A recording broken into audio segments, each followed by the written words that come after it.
Hey guys, my name is Carsten Pfeffer and I'm a member of the brain-connected Somyeol development team, and I'd like to introduce you to the SomyeolWorldBuilder, our map editor for the Somyeol mobile game.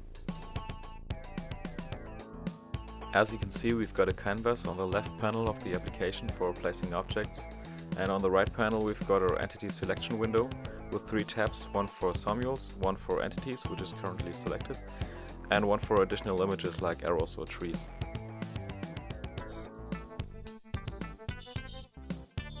Currently I'm placing the floor boxes, which are actually scalable objects, and prepare them to place a door, which we can assign to a switch later.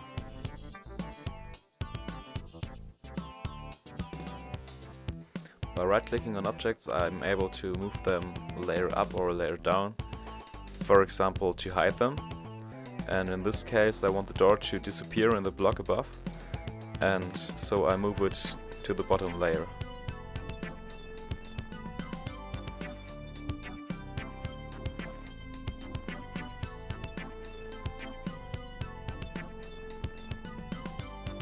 You probably noticed that there are some grid lines in the canvas window. The grid can be activated by the option Use Grid, which causes the entities to snap to the grid lines. A new feature in the Somyeol mobile game is the fact that there are some bad guys now, like the Banban, which looks like a hedgehog, a shark, and this red bird called the herptrap. The green line allows you to configure the moving range of the bad guys. Now I'm placing some spikes on the floor, which is scalable just like the floor boxes, but only in horizontal direction. To let them look better, I place them behind the floor. This yellow entity is the no jump area, which prevents Somyeols from jumping. Now I'm gonna place some Somyeols. By pressing Ctrl while placing the objects, the current entity type stays selected. By releasing the key, the selection is voided, so that the placed objects can be edited.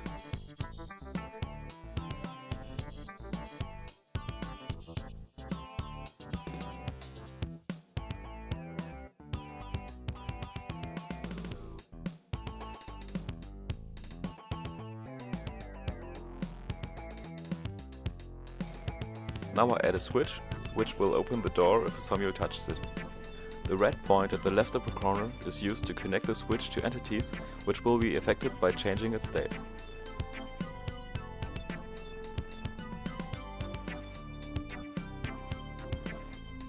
If the map is finished, I can save it and close the application. The levels are saved in an XML formatted file.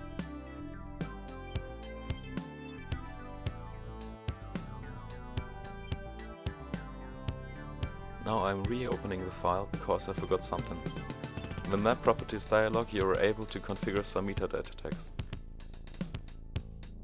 First the map name, I call it Spikes, a Bird and a Door. Then the author's name, that's me. Then the difficulty, this one shouldn't be too difficult. The points which have to be reached for passing the level. And finally a description. The 2 flags, visible and unlocked, are used for the in-game level selection. Now let's have a look at the XML sheet. You can see the meta tags, the Somyeols and entities, and especially the door which is assigned to the switch. Okay guys, that's it for now. If you became interested in Somyeol, visit www.somyeol.com or write us an email. Thanks for watching.